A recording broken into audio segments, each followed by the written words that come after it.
ngapain di sini? Happy birthday Hana, happy birthday to you. Aku cuma pengen ngerayain ulang tahun perempuan yang sangat aku cintai. Kan pernah bisa. Assalamualaikum warahmatullahi wabarakatuh. Episode selanjutnya antara Tian dan Hana sudah berpelukan sebagai tanda kalau mereka sudah berdamai dengan keadaan. Biarpun begitu, mereka harus tetap waspada mengingat keluarga masing-masing masih menjadi bagian masalah buat mereka untuk bersatu. Jadi Tian akan berhati-hati untuk mengambil kesempatan demi bisa bertemu Hana secara diam-diam. Termasuk di adegan hari ini ketika Tian masih ingat hari ulang tahun Hana. Tian membuat kejutan dan inisiatif untuk merayakan secara tersembunyi dengan harapan supaya keluarga tidak mengetahuinya. Pertemuan di suasana malam hari di depan rumah masing-masing. Tian membawa kue ulang tahun yang di atasnya terdapat lilin. Sebaliknya, Tian menemui Hana dan memintanya untuk berdoa sebelum meniup lilin di atas kue. Hana nampak masih panik dan ketakutan ketika menemui Tian. Tentu hal itu karena Hana khawatir jika sampai dilihat atau diketahui keluarga sendiri atau keluarga Tian. Sebaliknya, Tian mencoba memberikan pengertian kalau pertemuan mereka pasti aman. Hingga endingnya, Hana pun akan mengikuti Tian untuk merayakan hari ulang tahun kecil-kecilan. Sederhana namun membahagiakan buat Tian dan Hana ketika mereka sudah mulai kompak dan saling memaafkan dari konflik masa lalu kelam. Jadi untuk alur cerita selanjutnya, Tian dan Hana akan tetap sama-sama walaupun secara diam-diam. Suasana adegan dan cerita kali ini memang sudah membuat baper ketika Tian dan Hana masih saling mencintai pasca terpisah lama. Bahkan mereka akan mencari anak kandung sama-sama sampai bisa ditemukan. Dan endingnya anak kandung yang ditemukan menjadi jalan mereka akan tetap bersatu kembali dan sulit dipisahkan. Dulu pihak keluarga memang berhasil memisahkan, namun setelah ada buah hati yaitu Rihanna yang sudah besar, maka bisa jadi Tian, Hana, dan Rihanna akan hidup bertiga menjadi keluarga kecil dan meninggalkan keluarga masing-masing. Jadi pada intinya yang bisa mendamaikan permusuhan keluarga justru peran Rihanna, Tian, dan Hana. Tentu itu akan terjadi di kemudian hari saat sudah saatnya Tian dan Hana sudah menemukan buah hati yang sudah hilang.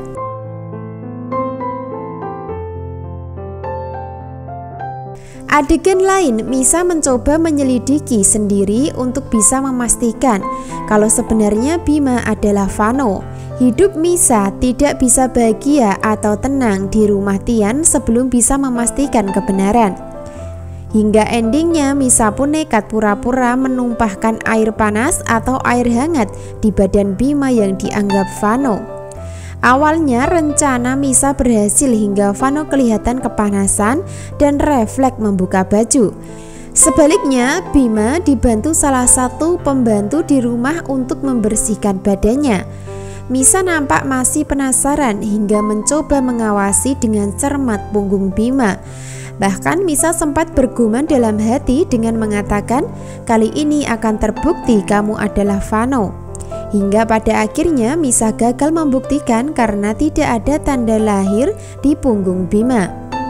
Itu artinya Vano sudah menghilangkan tanda lahir di punggung untuk meyakinkan dan mengelabui Misa serta semua keluarga Tian. Karena sudah terbukti tidak ada tanda lahir, maka Misa mulai percaya dan endingnya tidak lagi mencurigai Bima.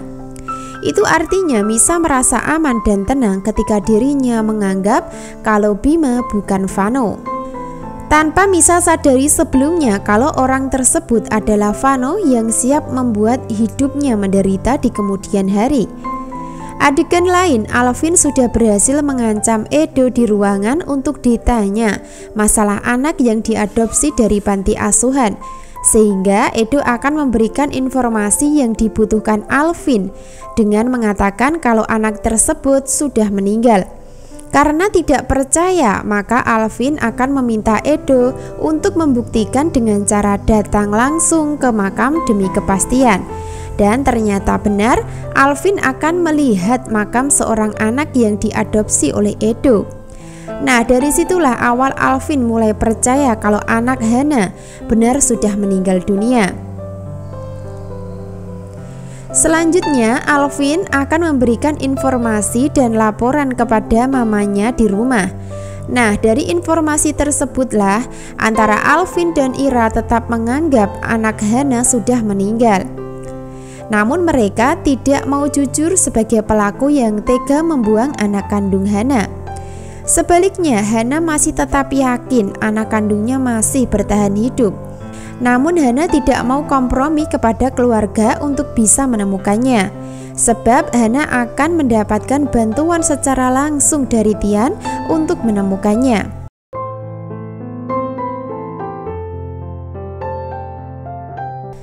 Tian masih berdua bersama Hana di dalam mobil. Dari situ Tian memastikan dan meyakinkan untuk mencari keberadaan anak mereka sama-sama. Sebaliknya, Hana terdiam namun berharap kalau anak kandung mereka secepatnya ditemukan tanpa hambatan. Tian sudah sampai mengantarkan Hana sampai di depan rumah dengan menyamar sebagai sopir taksi. Akan tetapi tiba-tiba saja ada Nathan yang keluar dari dalam rumah Hana dalam keadaan santai. Dari sini Nathan memang diundang ke rumah Hana oleh Ira sebelumnya, yaitu dengan tujuan supaya Hana dan Nathan bisa dekat untuk menjalani asmara. Kehadiran Nathan di rumah Hana akan membuat Tian sedih dan cemburu. Akan tetapi Tian tetap yakin kalau Hana akan tetap mencintainya. Sebaliknya, Nathan juga kelihatan sengaja memancing emosi Tian ketika keluar rumah. Seperti biasa, antara Nathan dan Tian sebenarnya saling bermusuhan secara batin. Hal itu terbukti dengan adanya dialog yang saling singgung-menyinggung antara satu dengan lainnya. Biarpun begitu, Nathan akan tetap kalah karena dirinya tidak jujur masalah anak kandung Misa yang diasuh. Sebaliknya, Tian menang karena anak kandungnya bersama Hana masih hidup dan sekarang tumbuh besar sebagai Rihanna. Itu artinya Tian dan Hana akan tetap bersatu demi buah hati mereka yang dia sayangi. Tinggal menunggu waktu saja kapan rahasia identitas Rihanna diketahui. Namun yang jelas yang bisa mempersatukan Hana dan Tian adalah Rihanna di alur cerita kedepannya. Jadi jangan sampai ketinggalan ya kisah lengkapnya malam ini. Terima kasih. Wassalamualaikum warahmatullahi wabarakatuh.